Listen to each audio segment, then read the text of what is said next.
Hey, thanks so much for coming out tonight. If you don't know, my name is Sean Chandler. I've been a full-time YouTuber for 6 years now. Hey, thank you guys. They came out for my panel earlier where I was talking about movies. This time we are talking about YouTube specifically.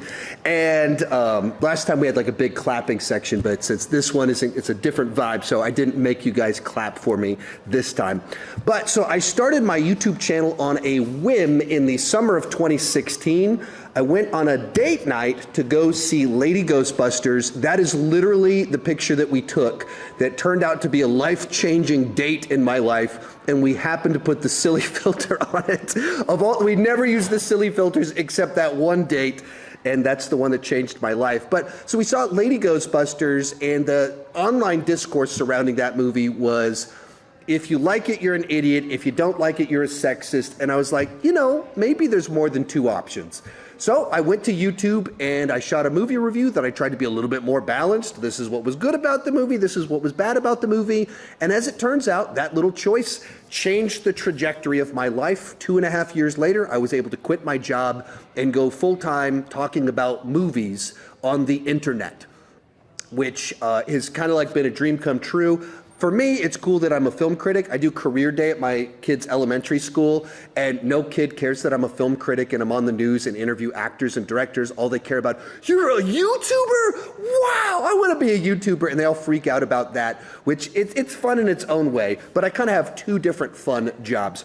But, you know, related to the, well, actually, this is the shot from my very first video, shot it with a webcam. My dog is actually behind me in it. He was literally just like laying on the couch and just kind of went for it. And through doing YouTube, I've gotten to do a bunch of red carpets. This is one I did several years back with Taika Waititi. I've gotten to do press junkets. This is the first one I did, and I embarrassed myself. I'll tell you after. Well, thank you for interviewing me. Or excuse me, that's right. I'm interviewing you. That was my first press junket. That's how I kicked it off, and that, if you've seen The Last of Us, that's Tommy, and this is he was the Terminator in Terminator Dark Fate. He's from Austin, Texas, where I live, and so he did the press junket out there, and that's what I did. I get invited to awards shows. This is for Critics' Choice, which was nationally televised. I regularly do the news in Bakersfield, California, of all places. Oh, awesome. Very cool. That's one of those cities that, like, people that are from there, like, you've been on the news in Bakersfield? Like, yeah, I'd never been there when I started doing the news there, and now it's like I'm regularly on the news in Bakersfield. And then I also have a second one where I do news segments on Dr. Phil's Merit TV, which I guess is actually located here in Dallas. And so I've never been in their studio, but one of these days I'm sure I'll make it into their studio. And all this came about because of my YouTube channel. But the idea that I went full-time in 2.5 years is actually the romanticized version, because I put up my first movie webpage back in 1998. It was a Jackie Chan fan page. If you can't really tell from this graphic just how bad the Photoshop was. So the best that you could do with Microsoft Paint in 1998, there was a picture of Jackie Chan's body. You could click on each body part and figure out which movie he hurt that body part. But I didn't stick with it, and it wasn't very good at it. You actually, if you read my reviews on this webpage, they're still kind of out there on the Internet Wayback Machine. They're barely English. I was kind of an idiot back in the, I'm still kind of an idiot, but I was terrible for a very long time. I had blogs I didn't stick with. I had 3 years of false starts on YouTube, and then eventually it clicked. After enough failure, after learning enough lessons, the right time, the right amount of luck, it clicked. And in 2.5 years, my current YouTube channel, Sean Chandler Talks About, I was able to go full-time, and it changed the trajectory of my life. In a lot of ways, at a time where I was at my lowest, when I started my YouTube channel, I was literally in outpatient therapy for addiction and unemployed. So when I say YouTube changed the trajectory of my life and gave me a second chance, I mean that. And I am so grateful for anyone that ever watches one of my videos, comes out to a panel to hear what I have to say. But the reason I do these panels is because it changed my life, and hopefully I can help some other people have some similar success. And there have been people along the way that after I've done these panels have come back years later and said, hey, that panel you did, that thing you posted on the internet, that was just what I needed to give me the encouragement. When you said you failed for 20 years, I was like, I bet I can do it even faster than 20 years, and they did. And so I love to hear all of that. As we go into this, I'm gonna go really quick. I've got 9 pages worth of notes in 45 minutes, so I'm gonna move really quickly, but I am recording this. I will post everything on the internet so you can see my slides and everything. I think I have 63 slides on this deal. He had one fake quote before we get started. Adrian Brody probably once didn't say, my dad told me it takes 15 years to be an overnight success. Took me 17 and a half years. That's my story too. My journey of being an overnight success on YouTube took 20 years. There was a lot of failure that nobody saw leading to it.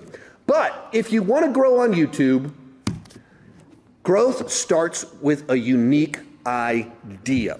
That the big thing that so many people miss is that if you want to grow on YouTube, if you want your YouTube channel to actually go somewhere, you have to find a way to stand out.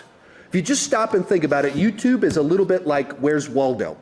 These were super famous when I was a kid. That you have this guy, he's like a tall guy that looks ridiculous in this candy cane shirt, but you can't find him in the picture because it's so busy and cluttered.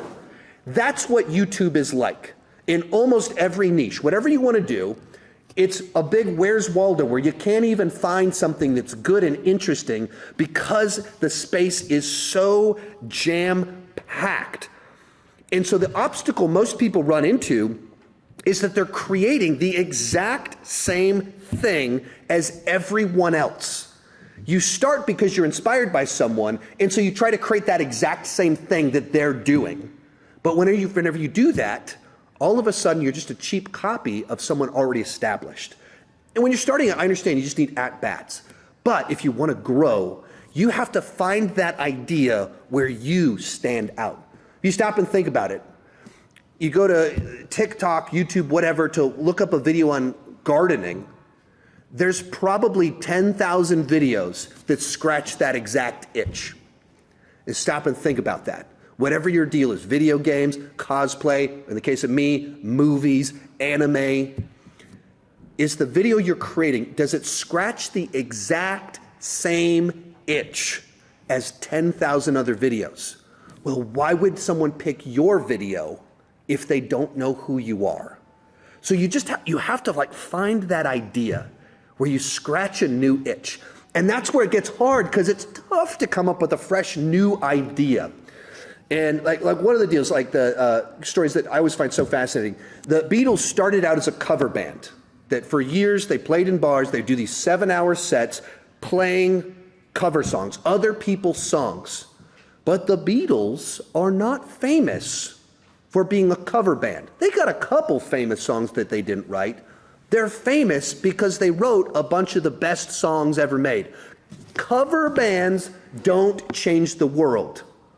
And if your YouTube channel is just a cover band of your favorite creator, you doing your version of what someone else is doing, you won't stand out. You can't grow a YouTube channel as the generic brand version of someone else. And so many channels are stuck being a cover band of someone else. If you make the same videos as everyone else, you compete against everyone else. So as a case in point, I'm in the movie space. Do you think there's any shortage of Lilo and Stitch movie review?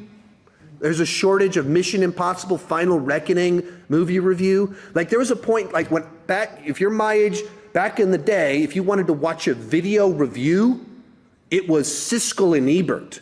So everybody knew Siskel and Ebert. But the great thing and the terrible thing about YouTube is that now everybody can do it. Anybody with any technology, you can do it. And everybody does. So if you want to grow, you can't make the exact same video that everyone else is doing. You have to find a way to stand out in your niche. That's always the hard part. People want to hear an easy, what's the trick? It's you got to find a great idea. And it takes a long time to do it. You have to find a way that you're known for being the something guy, the something girl, the something channel, that there's something unique about you. So some ideas, some thoughts on how to try and do that. I always find definitions of creativity to be really, really useful in just thinking about where ideas come from. But creativity is making unlikely connections between ideas or thoughts. It's real simple and straightforward where you go, okay, where can you do that with the idea for a video? You can kind of merge together two thoughts and just kind of as like another person said, creativity is a wild mind and a disciplined eye. The idea that you're constantly looking for different ideas, but you're organized enough to track them and hold on to them and keep coming back to them to try and find a way to merge two thoughts to find something interesting. So how do you find a great idea for your channel? So much of it is taking two common ideas, something familiar, something fresh and innovative, and putting them together. Not the most straightforward, obvious version. If you just do movie review, everyone has seen that before. So how can you find that other angle that merges the thing that you want to do, whether movie review, cosplay, video game, with something else? A lot of the time is just go outside of your niche. Don't just watch other videos like what you want to create. If you're into sports outside of your other thing, go and look at what people are doing on sports and what ideas in that space that's not over here. Or if, whatever that is, just consume content over there and look for what they're doing that no one's doing here. Go outside of YouTube. What is the idea on television? What is the idea in blogs that hasn't transferred over into your space? Like, I became famous on YouTube for doing rankings of movie franchises. I didn't invent that, but back 10 years-ish ago when I started, that wasn't really what a lot of people were doing on YouTube just yet. And so you could go to these generic corporate brands that didn't have a face to them, Collider.com, Looper.com, and they'd have a ranking, but who is Looper? Who is Collider? Like, it's a corporation, so I just thought, I really like these, but I wish I knew who was writing it. I wish I saw the face, and so it had a personality. So what if I did one of those, and it was my face? It was like you get to know a person, their taste, and every time it's me. So it's not like this was this mind-blowing crazy idea, but I just pulled something from over here and brought it to YouTube, and that simple idea changed the trajectory of my life. It's not crazy. Once you find it, you don't know that you found it because it's normally more obvious than you'd think.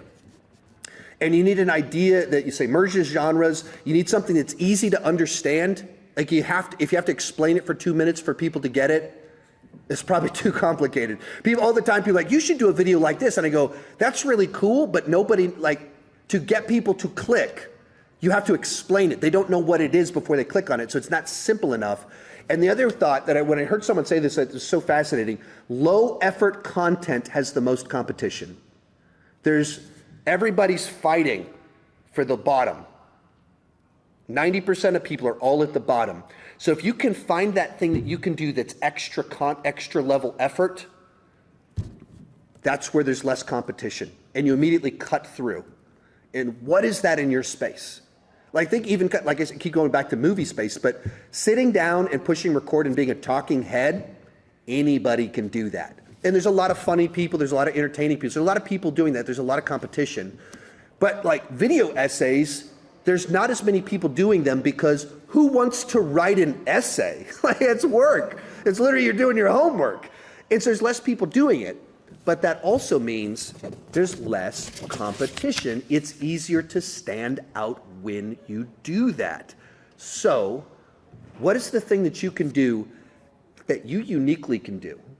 Like some of the things that I've done some live, well, even right now I'm doing a live event, but like I've done little live events where it's like me having conversations about movies and like my own version of Hot Ones where we're eating hot sauce while talking about our hot takes with movies. Like I used to plan events, and so I can plan events, and so I did a lot of stuff like that. It's just a little thing that I could do that other people don't know how to plan something, or what can you do? What uniquely do you have access to, do you're good at, that you can bring that extra level? So instead of competing with everyone at the bottom, you can do something a little extra. Here's a quick little example. There's a guy named Ryan George. He does these videos on YouTube called pitch meetings. And essentially, it's comedic film criticism, where the idea is that this guy plays two different people. One of them is the screenwriter and one is the producer of the movie, and both of them are kind of clueless idiots. And so he takes whatever the new movie that came out, and he goes like, how did these like crazy ideas get into it? And so turns every criticism of the film into a joke. And so it's film criticism, it's funny, and it's insightful. It's like a witty spin on it. He didn't invent two people playing the same person talking to each other, but he applied it to film criticism. And so there's two layers to it. The thing that film talk about a movie, and it's funny and entertaining. Where can you do something like that? It doesn't have to be a skit. Like I don't do skits, but what's that thing that you can do that adds that extra layer to it, that takes it to that next level? And as I said before, the way I took off on YouTube, about a year into my channel, I was thinking about quitting, and I was like, every movie review gets about 100 views, but wait a minute, every franchise ranking gets 500 views. 500 is more than 100. What if I start doing one of those every week? So I started doing one every week, and I started growing faster, and I went, what if I do 2 per week? Now, after a couple of years of that, it wasn't sustainable, and I had to back it down to like change the formula a little bit, but my channel took off because I found the thing that people liked that I did the most. I experimented, I tried a lot of things, I abandoned ideas, but I found the one that people connected with the most that was just a little fresh, a little bit different. All right, but moving kind of forward on the meat and potatoes of growing on YouTube. If you want to grow on YouTube, you need people to click and stick. This is like, when I say this, it's the most obvious thing that you can say, but it's also the hard advice that people don't want to hear. They want to hear a trick about tags. They want to hear about what's the right video length.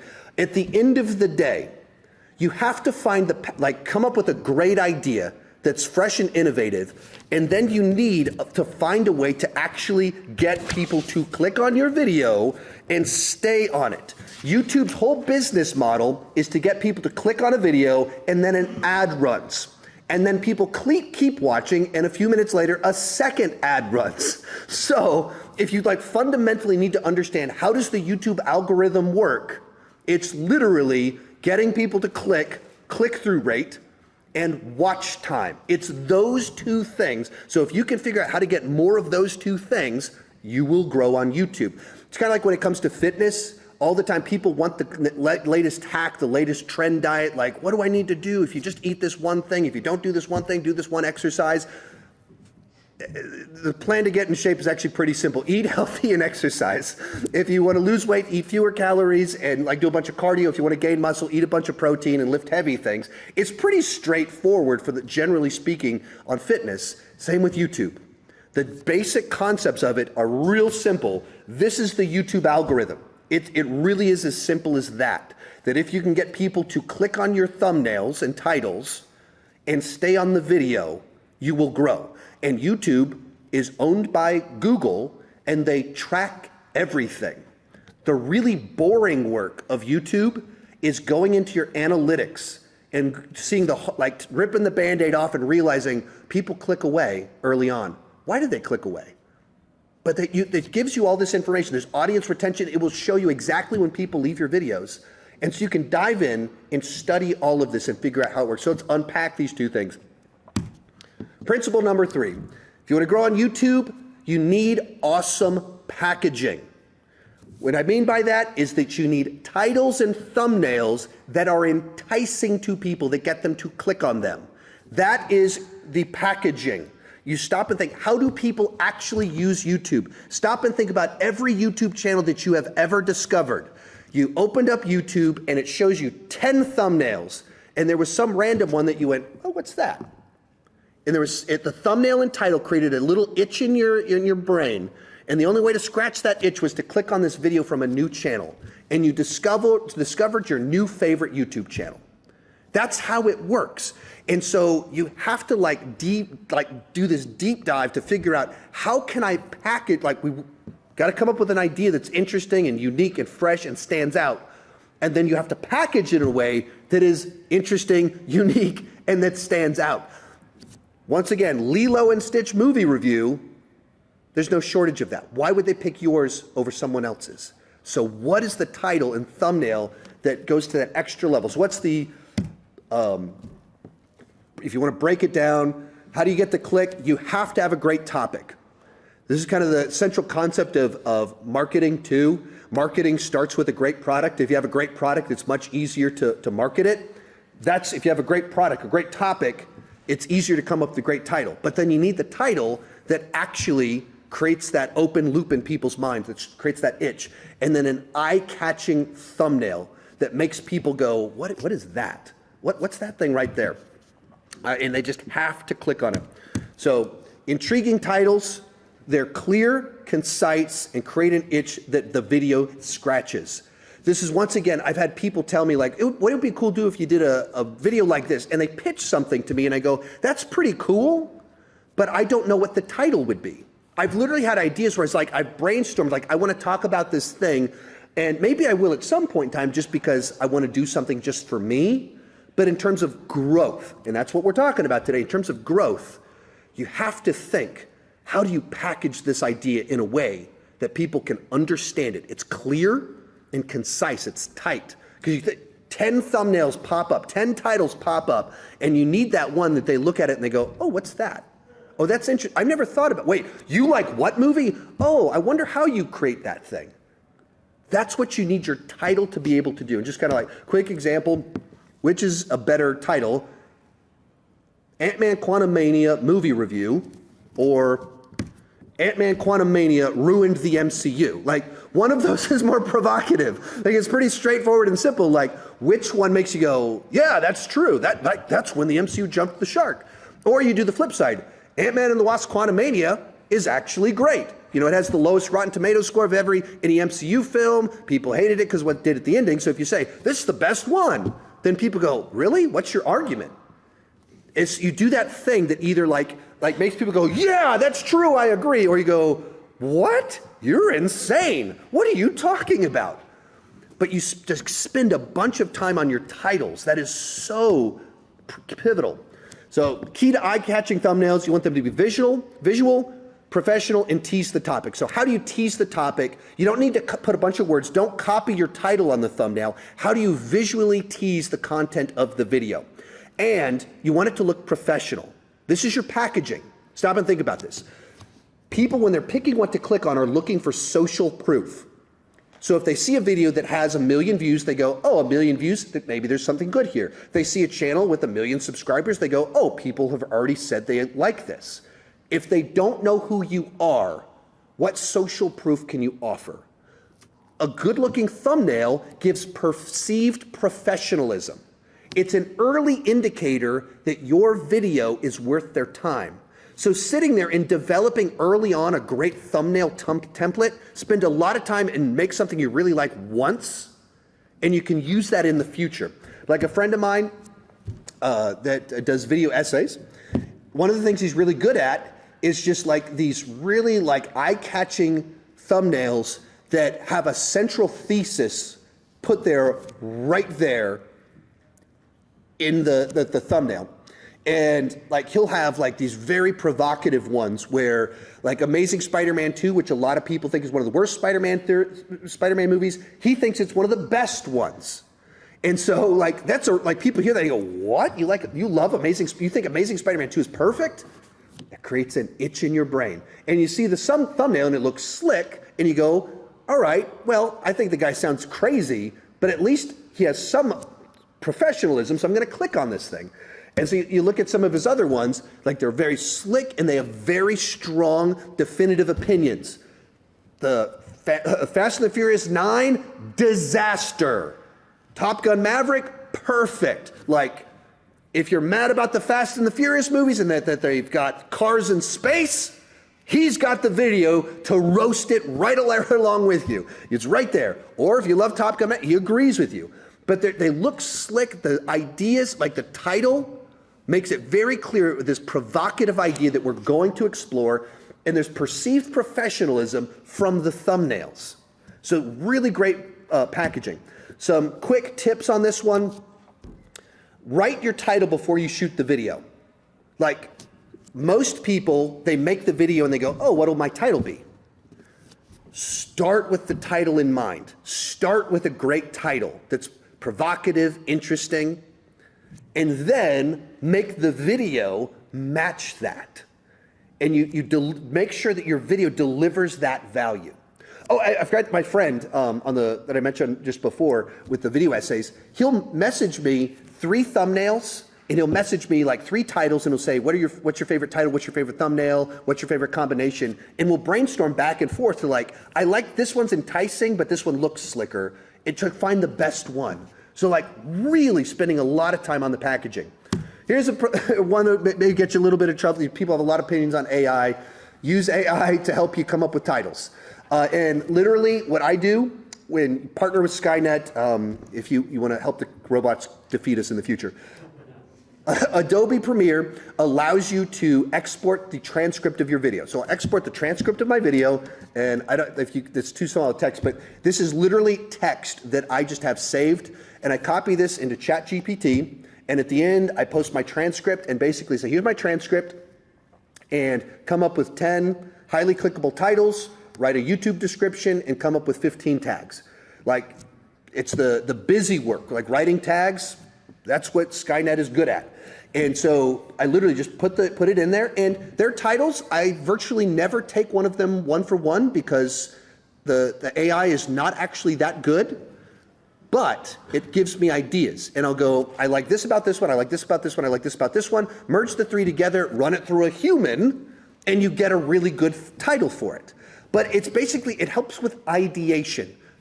Notice the pattern in here? Ideas are at the center of growing. You need good ideas, like Grug from the Croods. This is my son over here, and he's been watching the Croods a lot recently. But so this is quite literally the exact language I use, and it just makes creating metadata and stuff like that much quicker and easier because it writes copy, and it helps me brainstorm titles. Other one on here, a thing that they've put out there just in the last year, YouTube now has A/B testing on thumbnails. You can upload up to 3 thumbnails, and it will run a test where it just keeps cycling through the 3 thumbnails and tell you which one has generated the most watch time. And this is YouTube, the people that make the money off of this. This is their system that they think will help come up with the best ones.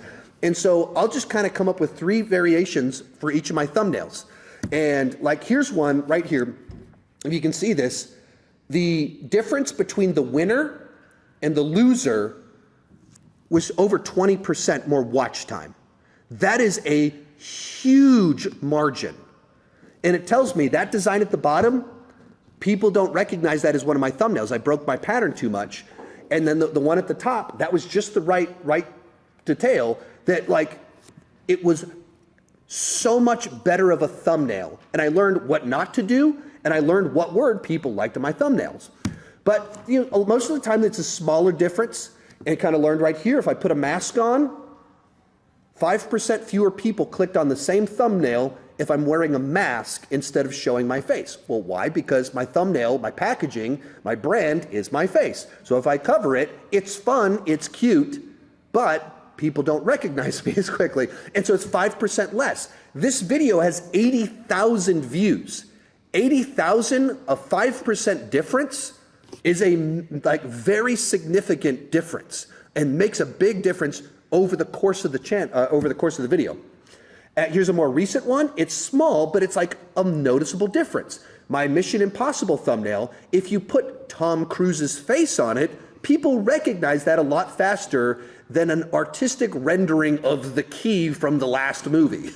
Okay, and you go, yeah, I mean, that makes sense. Tom Cruise is a lot more recognizable than that key. I liked the red, but people liked Tom Cruise's face more. And so it did 6% better than one of the other designs. And you go, all right, I learned something there. And so just run A/B tests, and most of mine, there's just like a 2% difference. Sometimes it doesn't matter. This one, the one with 2 different helmets in my face, no significant difference. Principle number 4, the other part of click and stick. If you want to grow on YouTube, you've got to learn how to get people to stick. If you want to grow, you need to deliver unique value. And the harsh truth most people don't want to hear when it comes to YouTube is that you're probably not as good as you think you are yet. For years, I was like, why aren't I growing? Why aren't I growing? Because I wasn't very good. And I failed for 20 years, and then I learned a lot of lessons and got better. But it takes a lot of at-bats to kind of figure out how to deliver good value. And kind of a quick little formula for like how to have a video that delivers value. To get them to stick, you need an intro that hooks them. Like from the beginning, if you start your video and you recite the title and you go, hey guys, you can follow me on Twitter and I've got a web page and buy my book and like I do cosplay in this other place and come back. If you spend 2 minutes telling them everything else before you deliver any value and they don't like you, well, you're not gonna hook them. So like spend the most time on the first minutes. Spend the most time at the beginning trying to get people to stay and then deliver as much value as is possible.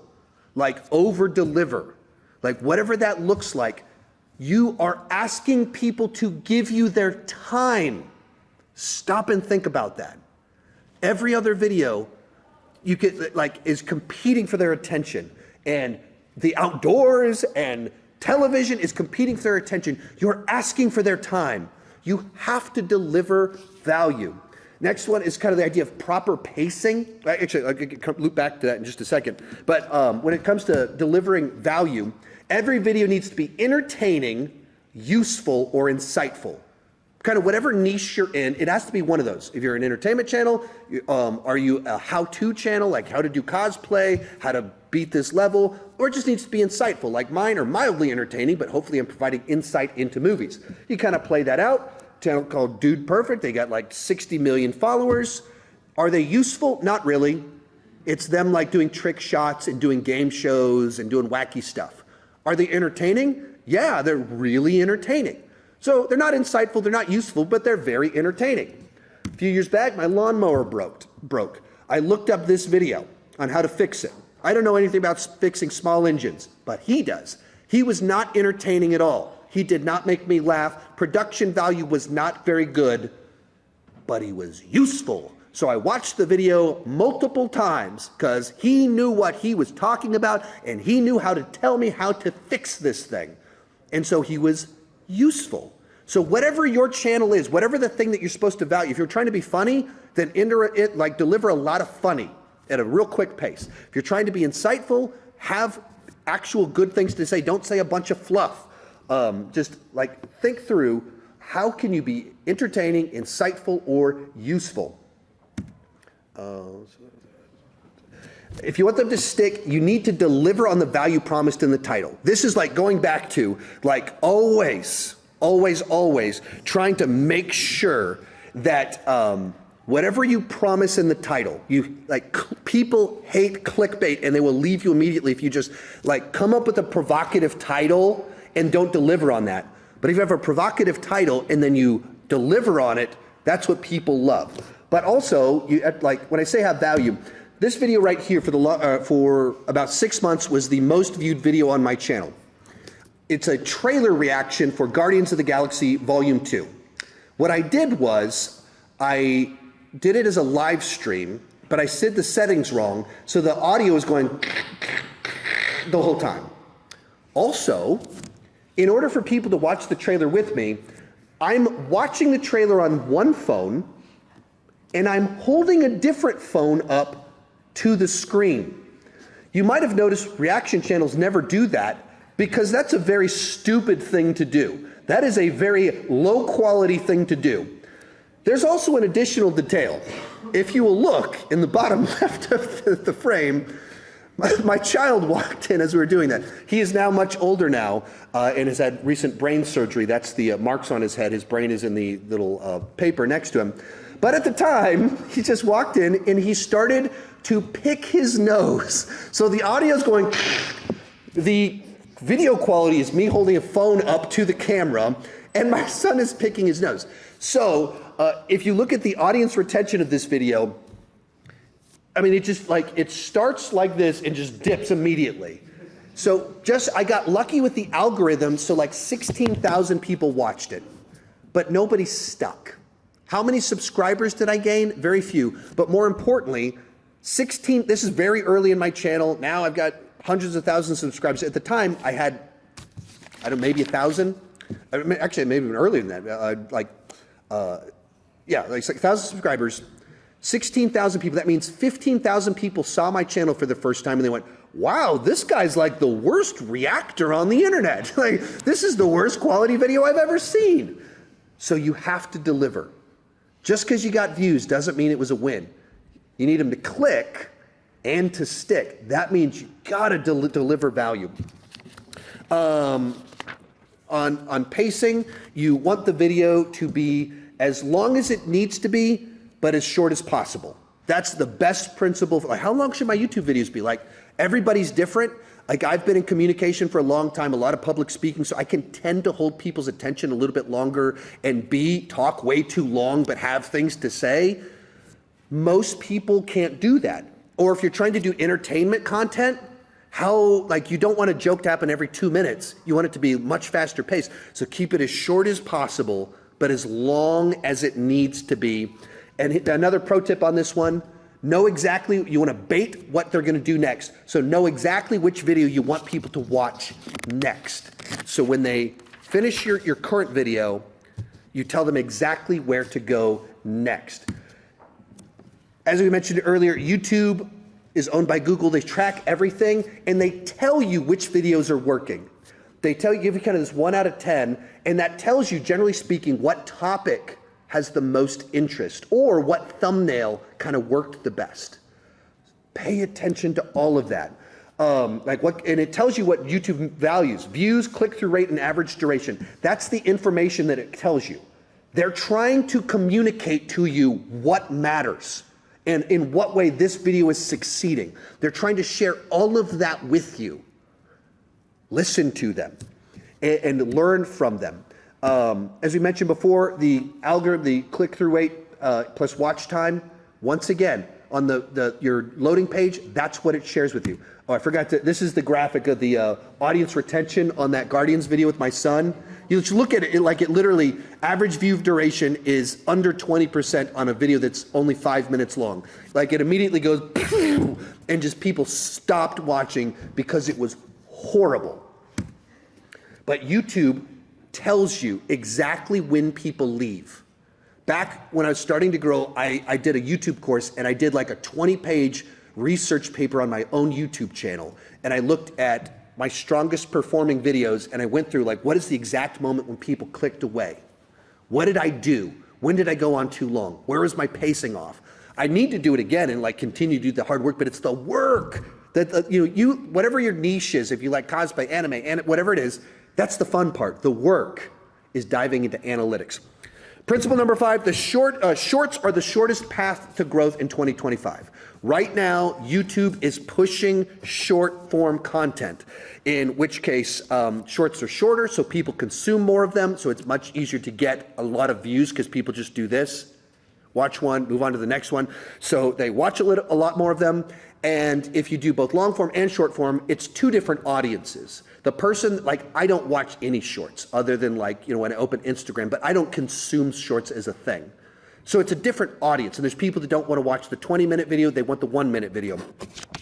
Other great thing about shorts is you make one video and you can put it on 4 different websites. So you make one video, you put it on YouTube, TikTok, Instagram, Facebook Reels, probably somewhere else too. But immediately, you're now rolling the dice of chance on 4 different websites. So it might not be a hit on one, but it's a hit on a different one, and you're quadrupling the odds of that happening, and you're growing an audience natively on 4 different platforms, in which case, once again, it's just your odds of growing are so much better. And it's a little bit more of the wild, wild west. I did a Shrek short whenever Puss in Boots came out a few years back. I don't care about Shrek. I didn't grow up with Shrek. I'm a little bit too old. And of all the things I've covered that I'm deeply passionate about, the one that got 1 million views in a couple days was Shrek, which was a little bit funny to me. But it was a video that I shot in 5 minutes, edited in about 15 minutes, and 1 million people saw it. That's kind of the fun of shorts, is that short, because they're short, they're quicker to produce in a lot of different ways. Also, another key thing with shorts is that you can repurpose your long form content into shorts. There's a number of websites that do that. I use Riverside. I'll run my Q&As that I do on there, and it'll kind of crank out these little clips from it that I can post in a different format. Back when they announced Robert Downey Jr. was coming back as Doomsday, I ran a live stream about that through this. It came out with a clip. That little clip got 2 million views on TikTok. It got 1 million views on Instagram. It got several 100,000 on YouTube. And that was its secondary purpose. I did the long form video and I just ran it through like an app that creates shorts for you, and millions of people watched it. That's the magic of shorts these days. But also beware, don't get trapped in your own success. I know people, many people in the movie space that don't really care for creating shorts, but they're successful at it. And so they're trapped. They want to do long form content. That's what they're passionate about.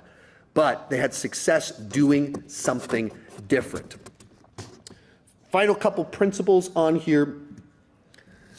If you want to grow and you've got titles that work, you've got an idea that's working, you're getting some momentum, think in series, if that's the plural of that. If you want to grow, you need people to watch multiple videos.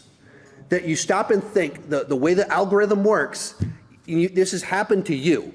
You find some new channel and you click on one video and you go, that was pretty cool. And then you click on a second video. Oh, you've got another video. They also talked about this. Liam, stop rolling your ball. My son's bouncing a ball. You can grab it. You can grab it, but if you could stop bouncing, my ADHD is kicking in a little bit. You watch one video, you watch a second one, and then for the next week, that channel chases you around on YouTube, and everywhere you go, it recommends that channel to you. How does that happen? Well, they created a binge session. They had one video that you liked, and they had another one like it. They're the same series, about the same topic, and so you discovered your new favorite channel. But you've also probably had times where you watch the video, that was awesome, and then you go to their channel, and they don't have a single video like it. And so you never watch their channel. They have one video that you loved, and you never come back to their channel. If you want to grow, you need to find a way to make a series that people latch onto. I had a video that I did like on a whim. It was on like audiences versus critics on Venom when it came out. And it got like 500,000 views very early in my channel. So it was like, wow, this is crazy. I'd still actually go, wow, this is crazy, whenever that many people watch anything that I create. But it was early enough that it was like, I can't believe this just happened. But I didn't have any more ideas on how to do that. It was like really specific about that movie. I had like a thought about it. But that didn't, it didn't make a series out of it. So I couldn't continue that momentum and growth, unfortunately. And so here's what I tend to do. What I want to do is I want to know the tentpole events in my space. Whatever that is, like if you do cosplay, probably around Comic-Con when a lot of people are doing cosplay, what's that tentpole event? For movies, a new Spider-Man movie, a new Avengers movie, that's a tentpole event. And I create a series of videos related to it. Like I think of them as like content loops. I try and find a way to all of them are an on-ramp and all of them promote every other video. And so you just get a bunch, before it comes out, I do trailer reactions to lead it up. Hey, I'm excited about this movie. Then I do a movie review, spoiler review, couple rankings, break down the details, and do a series of videos. And every one of them I go, if you like this, you can see my movie review here. Come back later, I'm gonna do a spoiler review, gonna do this ranking, and I keep pointing you to every other video. So there was when Spider-Man No Way Home came out and it made $2 billion, I talked about Spider-Man from every single way possible. And so each video promoted every other video. In one of the videos from that one, it got like 300,000 views when it first came out. It has gotten an additional 400,000 views since then, actually since Across the Spider-Verse came out, because it came evergreen and the algorithm liked it. And that video points to a review of every single Spider-Man movie, a ranking talking about every villain, every hero, every final battle, it's promotion of every other video I've ever done about Spider-Man, making it seamless and easy for people to have a binge session. That's what I just talked about. And final little one on here, principle number 7, you need to structure for success. If you want to tie together everything that I've just said, you do a deep dive into your channel and you understand the viewing patterns and you know the exact value your channel offers and when people leave your videos. A movie, stuck to my arm. With a movie review, people want to know the score I'm going to give it. So when I'm structuring my videos, right before I give the score, I say, if you like this video, I've also done this video like it. I point them to the series. I point them to the next video I want them to watch. Then I say, this movie was a B+ and you should see it in the theater. Then I immediately say, if you want to watch that video, it's right there. And I link to it. And then the video ends. There's no lingering at the end. It's like the exact thing that people came for. My review of the film, right before it, I say, here's what you should watch next. Then I say, here's what I thought about the movie. Here's the score. And then I tell them exactly where to go, and it's done. I structure exactly for getting the click, creating the binge session. So here's how we play this out. Here's how this plays out. You don't know when the algorithm's going to be really nice to you, when something's going to take off, but you're thinking in series. You've got a couple of these different series that you've been doing. You've done a handful of rankings or whatever your thing is, cosplay, how-tos, anime, deep dives, whatever it is. You got a series about them. And then at some moment in time, you have your video that takes off. This happened to me when Thor Ragnarok came out and I did a ranking of the MCU films. And out of the blue, my most viewed video wasn't 20,000 views, it was 300,000 views. At that point in time, for 6 months, I had been doing rankings of every possible franchise, new, old, Back to the Future, all my favorite franchises. I'd done one about it. And suddenly 300,000 people discovered my channel and they went, a bunch of them went, I like this guy. And YouTube then went, you like that video? Check out this one, check out this one, check out this one, check out this one. And all of a sudden, even if just 10% of 300,000 were interested in me, that's 30,000 people. That's a big deal. You don't know when you're gonna get lucky. Absolutely, part of YouTube is luck, but you can be ready when you're lucky. And you can set it up to have a series of videos that when you have success, there's a next video for them to watch. And when you get someone to watch 2, 3 videos, all of a sudden, YouTube starts promoting you, and YouTube's trying to figure out they get more data about those viewers, and they figure out the next people to recommend it to. When that happened to me, when Thor Ragnarok came out, and a few months later, then when Black Panther came out, it changed the trajectory of my life. But when you piece all this together, have a great idea, have a series, know when people leave your videos, and so you don't extend beyond that, and you tell people when to go right when they're leaving their video, you tell them where to go next, you get YouTube working for you. And as I said at the beginning of this, when I started my YouTube channel, I was unemployed and in rehab, and I was unemployed because of my addiction issues. And like, I thought my life was over. I thought, like, I've burned every bridge, and movies have always been my escape. And I've loved talking about them on the internet and found friends on the internet for years. And so I went to YouTube, started a YouTube channel, and now I have a dream job. And so hopefully some of you can learn from what I said and apply it. You can find your great idea, package your videos wonderfully, and whether it turns into a career or it's just a really fun hobby that brings you a lot of joy and brings you a bunch of cool opportunities. Getting to do panels like this is a lot of fun. This is really cool. I hope you have wonderful success, and thank you so much for coming out. I'll be right outside if you have some specific questions you want to ask me or anything like that. And I was about to say, and keep talking movies and TV too much, because that's how I end my YouTube videos, but we're talking about YouTube right now, so keep talking YouTube way too much. Thanks for coming out.